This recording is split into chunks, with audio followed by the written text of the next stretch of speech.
Hello and welcome to the Story Behind the Stories, your weekly look behind the pages of the Neepawa Banner Press. I'm Eoin Devereux, news and sports reporter with the Banner Press, and your permanent temporary host of this show. This week I'm joined by Kira Paterson, news reporter with the Banner Press as well. Kira, good to have you in this week. Yeah, good to be here sometimes. Hey, good to have you in because you're one of the few people in the office today. It's feeling kind of empty back there, especially when you were out for deliveries. I was the only one back there, but everybody's sort of out on assignments or a little under the weather. You got to preface that nowadays. Normal under the weather, not COVID related. Not scary under the weather, But it's a little quiet back there. But it wasn't earlier this week because we were all hands on deck getting this done and getting a special section done as well, which you and Diane Warner really put in a lot of time and work on.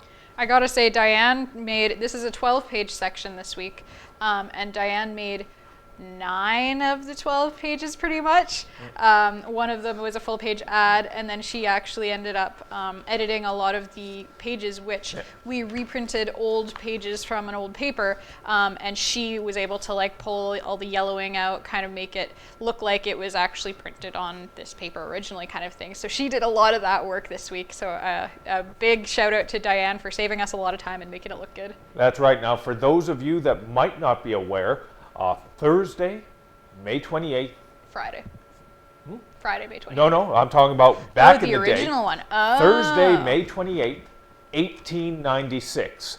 The first printing of the Neepawa Press.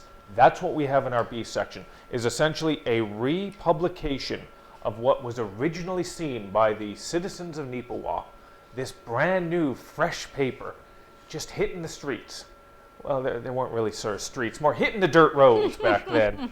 And we're very proud that for 125 years, this paper has been able to continue moving forward through multiple different owners, multiple different groups running it. And once again, back to local.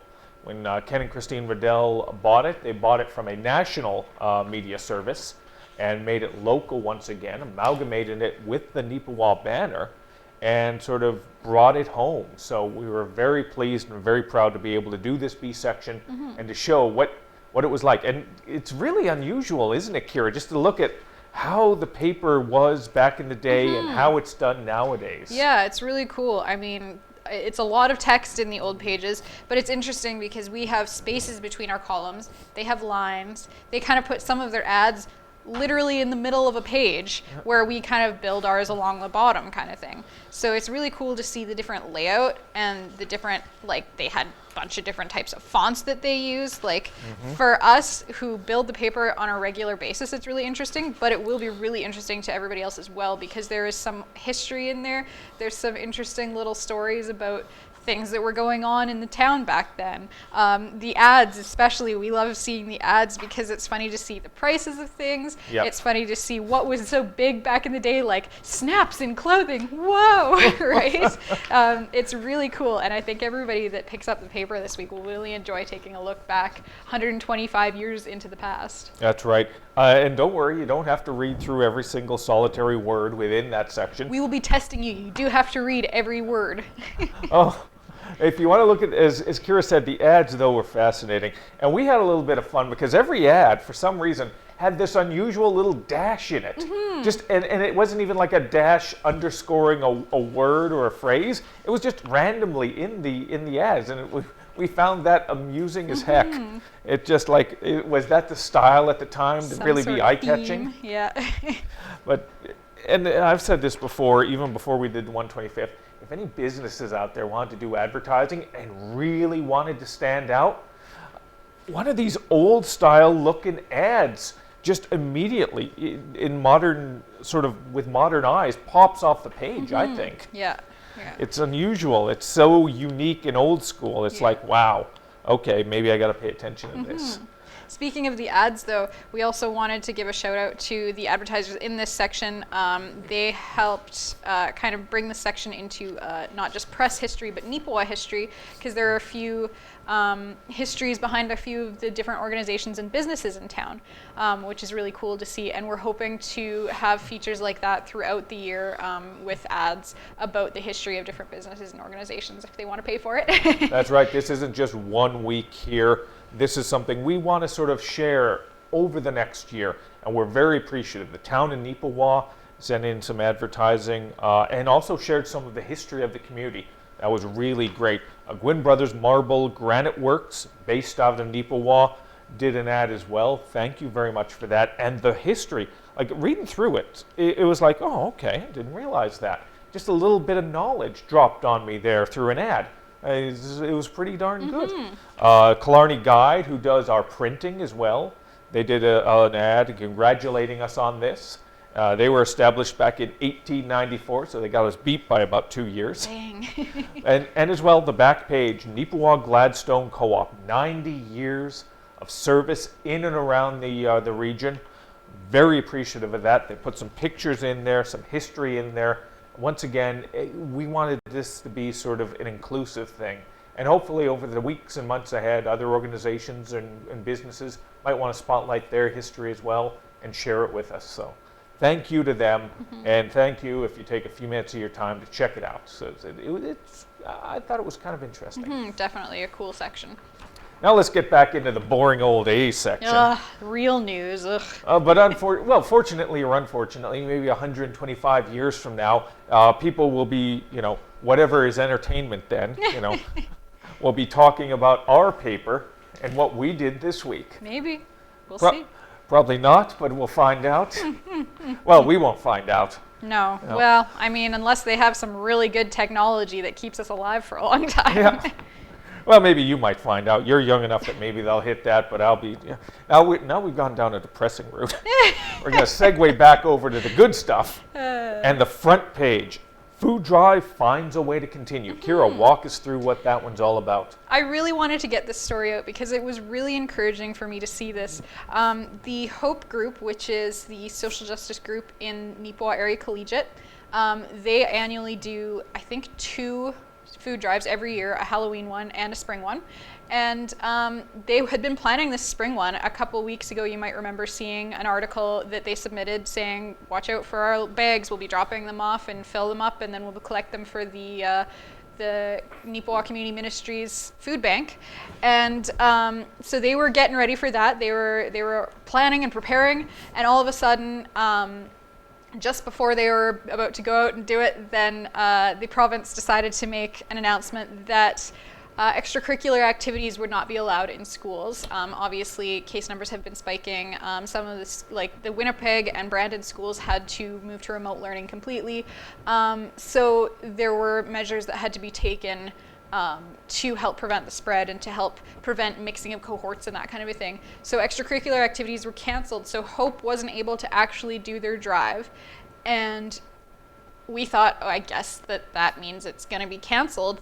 The drive was going to be canceled. But then we heard Rotary stepped up, some staff at NACI stepped up, Touchwood stepped up.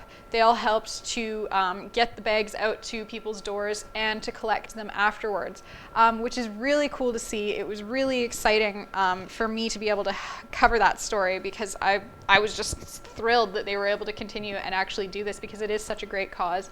And the food bank, especially in the spring, they kind of start to get, I don't want to say forgotten about, but people are always thinking about them at Christmas time. Yep. And then obviously the food drive at Halloween is Scare Away Hunger, so they have a big theme around it and that kind of a thing. So in the spring, it's kind of a little bit of a slower season for them. So it's really great that Hope is able to every year kind of bolster their stock.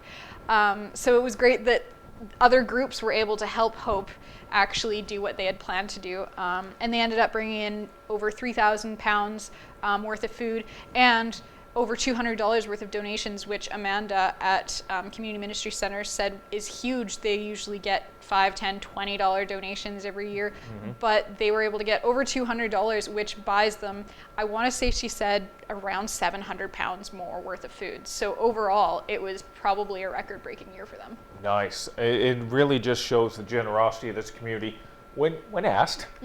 Sometimes the thing about this community is nobody will step up unless they're asked, but And sometimes they'll be like, well, why didn't you ask? Yeah, I would have jumped at it. But this is a good example of it. They saw that there was a need. They saw that there was a situation that could have gone very dire.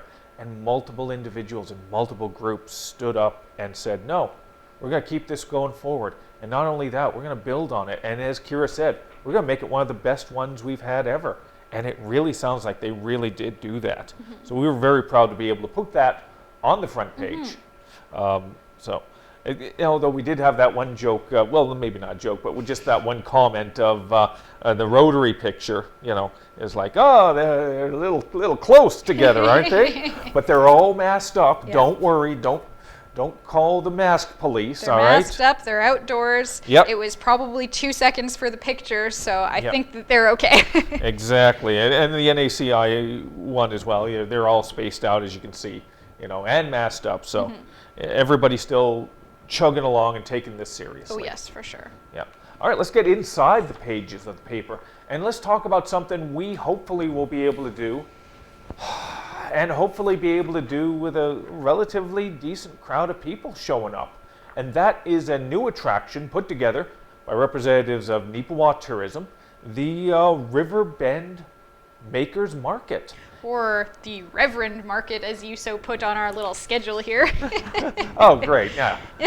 Now people know I can't spell. People know that you had a typo, or maybe autocorrect didn't think Riverbend was a word. Who knows? Well, anyone who's read an article of mine knows I can't spell anyway, so let's just go with that. No, but this is going to be exciting. I really hope that the restrictions in Manitoba are loosened. We have a majority of people that are vaccinated up and are able to be out and about, because this is really a great idea. It wasn't my idea, obviously, but it was an idea from, I believe, if I remember right, it was Kelsey that had the idea initially. Yeah. And Casper was able to do an interview and talk about what this is going to be. I'll be honest. I hate to play the guy card, but I'm a guy. I'm not quite 100% sure, it's about crafts and markets and stuff like that. Kira, can you help me on this? Sure. It was explained at the meetings, and I still didn't quite understand. Well, the main thing that excited me was that there's going to be like cookies and stuff there. There is going to be some good food, it looks like. So I'm excited for that. But there's also going to be lots of other cool things. There's going to be art. There's going to be bath and body products, a lot of things made in Manitoba with Manitoba products and that kind of a thing. So it's going to be really cool. I mean, obviously one of the reasons they wanted to highlight Manitoba this year was because people can't really come from out of the province right now. That's right. But it also is really cool just to kind of highlight the shop local, support local, and to see, just how many amazing crafters, amazing artists, amazing makers there are in our own community, right? So yeah, it looks like it's going to be really exciting. Maybe, I don't know, maybe the guys don't like cookies or something. I don't know. They don't have a sweet tooth, whatever. They can, they're lost. They cannot come, I guess. More women allowed. You see, that's a you problem if you don't like cookies, all right? Exactly. More cookies for me. But yeah, no, I think that everybody will enjoy this. Men and women and everyone in between. I think that everybody will enjoy coming out and seeing what there is to offer, and maybe buying some gifts for people, maybe treating themselves. But Casper did a great job at kind of getting a little bit of a introduction for people to know that this is going on, because if you're not on social media, you won't have heard of this yet, because it's only really been so far on social media. Yeah. July 23rd, July 24th is the planned dates where this will be happening down at the River Bend Park. Obviously, whatever restrictions are in place at the time will be strictly enforced. And again, if it all goes sideways, we'll obviously report on that story when it comes. But we're optimistic that it's not going to go sideways. Everybody's getting vaccinated. Everybody's looking after doing the right things right now. And this might be a nice little sort of thank you to each and every one of you out there. So many different artisans and craftsmen, and just as Kira said, just really interesting little baubles and whatnot that are going to be here. I'm looking forward to seeing how this plays out. As a member of the tourism board, I'm going to be down there volunteering in some type of capacity. Kira, as the marketing, not marketing, the social manager, social media manager, will be down there taking some pictures, tweeting some stuff out, putting it on the gram, as it were. The gram. The kids are calling it that, Sure. On the face space. On the face space. And the my books, yeah. I think that is what I'm on, right? I can't remember. But no, commend, and again, Kelsey Wilson came up with the idea, brought it to us, and it was like everybody around the board was like, ooh, this sounds like it could be a lot of fun.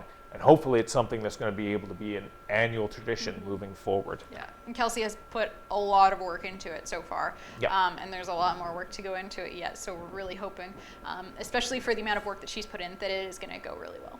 That's right. All right, let's travel down the road a little bit to the community of Kelwood. If you've been reading our paper over the years, you have heard and you have seen details of the Kelwood rink.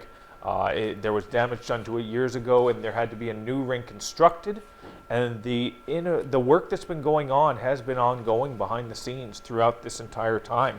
And we got an update on that, don't we, Kira? Yeah, this is actually, I have to admit, this was kind of an update that was mainly for NACTV, because John Drinkwater, one of our staff members, and he also does a lot of stuff for NACTV, he went down there and took a video and got some details. But lucky for us, we like to use quotes and we like to get information too, so we could use that video. So that was a little bit of a kind of exchange there, which is great. There will be a little bit of an update on them in another program on NACTV. But yeah, read the paper, because this is all about specifically the Kelwood rink. They've gotten some grants, they've gotten some funding, they are getting closer to finishing. They're saying that the ice surface might be a little bit later on, but there are some other facilities that they are hoping that they can use actually this summer. The new rink is actually, I believe, right adjacent to the campground, and they're hoping to have their washroom facilities, their shower facilities open for this season's campers to be able to use. So there is a lot of progress going on in there. Walls are up, things are getting finished, spaces are defined, it's just filling in those spaces right now that they're working on, and they're hoping to get that done before, by this summer, so that people can be using at least part of the rink this summer, which is really exciting. Yep. No, that's good stuff. Ever since there was the collapse of the rink back in 2017, we actually had that picture, again, from John Drinkwater, I believe, I think. I think so. Of the actual collapse. We had it on the front page of one of our papers, and we've been following it throughout this whole process here. It's nice to see we're coming near the end and coming towards a happy ending. So kudos to Kelwood and everyone who's been putting in the effort on that. Yeah. All right. Let's shift over a little bit to Plumas now. We're going to travel a little further down the way.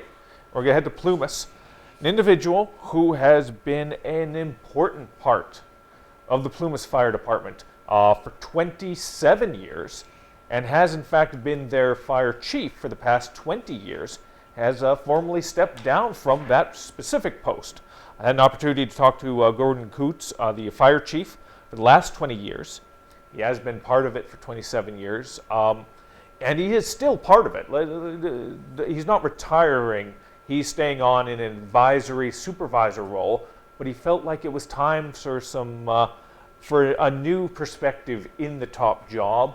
You know, with the technology shifting as it is right now in firefighting, he felt like the individual who's going to be using that equipment for the next 15, 20 years should be part of the process of bringing it in, doing the research, doing the due diligence, as it were. So that's a big part of the reason he's decided to step down at this time. So I had an opportunity to talk to him. Just a few details on that. He had a few shout outs there. Wanted to commend a few individuals who helped him, mentored him early on. It was an interesting few minutes conversation, and I'm very glad that we're able to share this with you, even if you're not from Plumas. So I'm very happy to see sort of that going forward. Yeah. I don't have much else to sort of add to that, unless there's anything else you wanted to throw out there, Kira. No, I don't think so. I think you covered it pretty well. If you want to know more, read the paper. We can't give you everything. Yep. And if you once you get done that story, you can shift your eyes over slightly to the left. Another story a little closer to home here in Neepawa. Some sidewalk and some street upgrades are moving forward this year. Very much looking forward to some upgrades to those. There's a few spots here in Neepawa that definitely could use a once-over, and a big one is going to be getting what's known as a micro resurfacing. 20,000 square meters of road. I had a hard time envisioning how much that was, but then I looked at the map and what they say. So Brown Avenue between Hospital and Adelaide Crescent. So it's like from the north of Neepawa all the way to the near south there. Like it's a huge stretch. Yeah, it goes south of the highway too. Yeah, right? Yep. And as well, Hamilton, Walker Avenue to the bridge over by Broadway there. So heading over past the pool up towards the golf course sort of area as well. That's going to get that micro resurfacing as well. And I didn't really understand what micro resurfacing was. I had to do a little bit of research on that. And it really sounds like it's just a more efficient, more economical, smarter way to redo roads. It's just sort of, they get in there and they do the surfacing there. And it's a technology that I think is really sort of, it's smarter way of fixing up your roads. And I'm glad they're able to get some of this going. It's going to cost around $209,000 to do. That might sound like a big price tag, but when you compare it to the old style of just you dig it all up and you start over, that costs a lot more.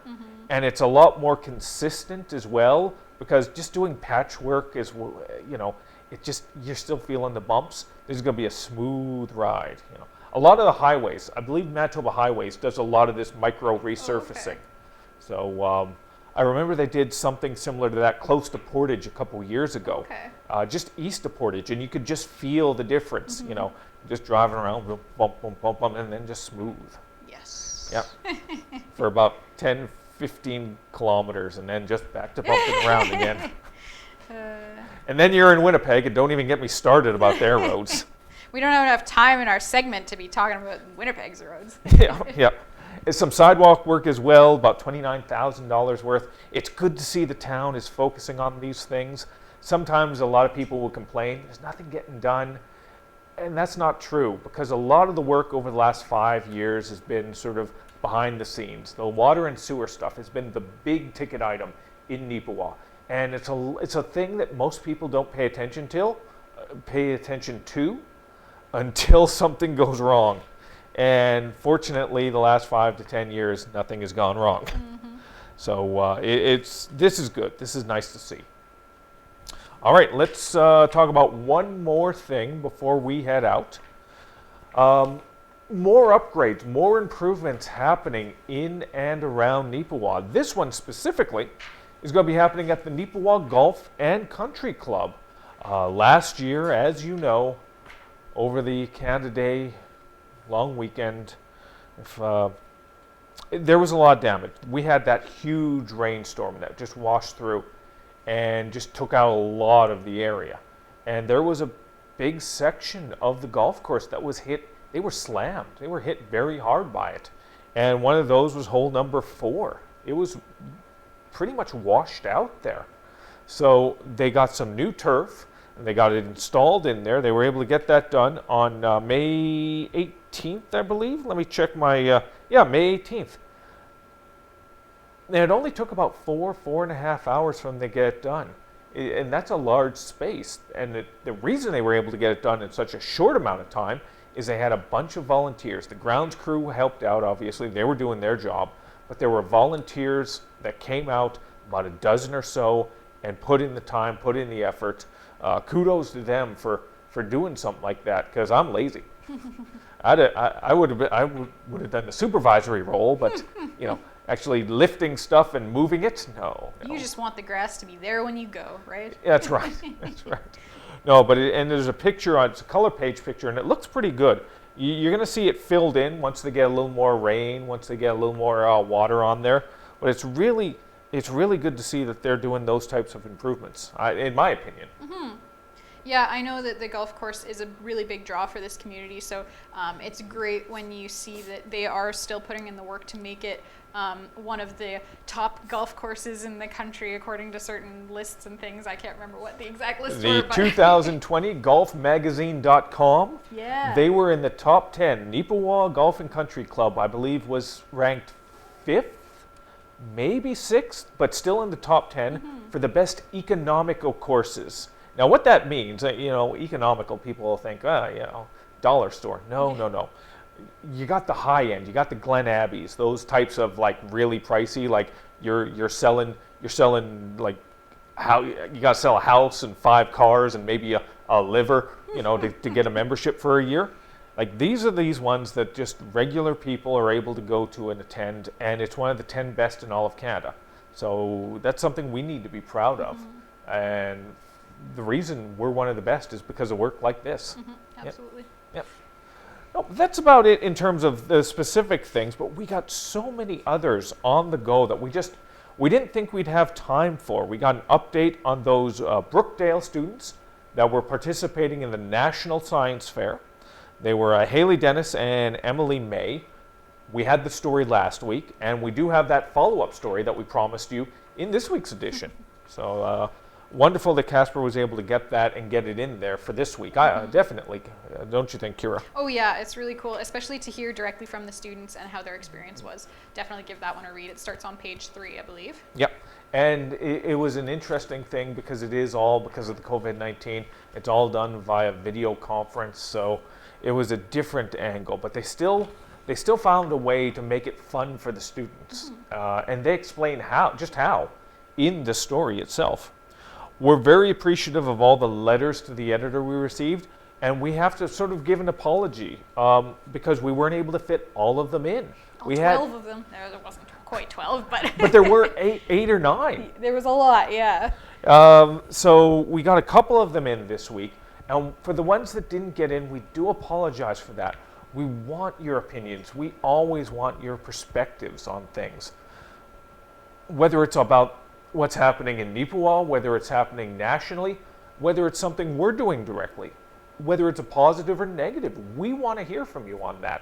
And we also got a bunch of thumbs up, which are very appreciated. 3 thumbs up, 1 thumbs down. So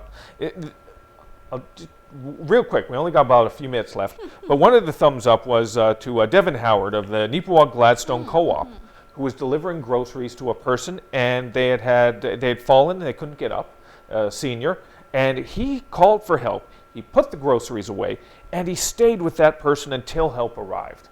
I actually worked with Devin Howard at Dufresne Furniture in the 90s. He was my warehouse boss. I was a delivery driver for Dufresne's. He's a top-notch guy. He's a good guy, and it's good to hear that something like this is, kudos to Devin on that, so definitely. And we're really glad that we could get that shout out in the paper too, because it's really cool to be able to recognize people for the small things and the big things that they do. Yeah.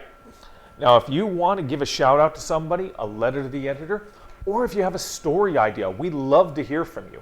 You can give us a call at the Neepawa Banner Press, 476-3401. You can contact us via email at news@neepawabanner.com. When sports becomes a thing again on a consistent basis, you can contact me at sports@neepawabanner.com. Or you can harass Kira at pages@neepawabanner.com as well. She does most of the real work around here nowadays, so, I'm just a pretty up the place, really, for the most part. He just has the busy email that he forwards on to everybody, so. Yeah. I've been at this so long, I know how to look busy. And that's half the job, really. That's the best skill you can acquire. That's the best skill you can acquire. But again, thank you, Kira, for sitting in with us this week and sharing some of the details in this week's edition. And thank you, as always, for taking a little bit of your time to come here and to learn a little bit of what happens behind the scenes at the Neepawa Banner Press, right here on the Story Behind the Stories. Have a good week.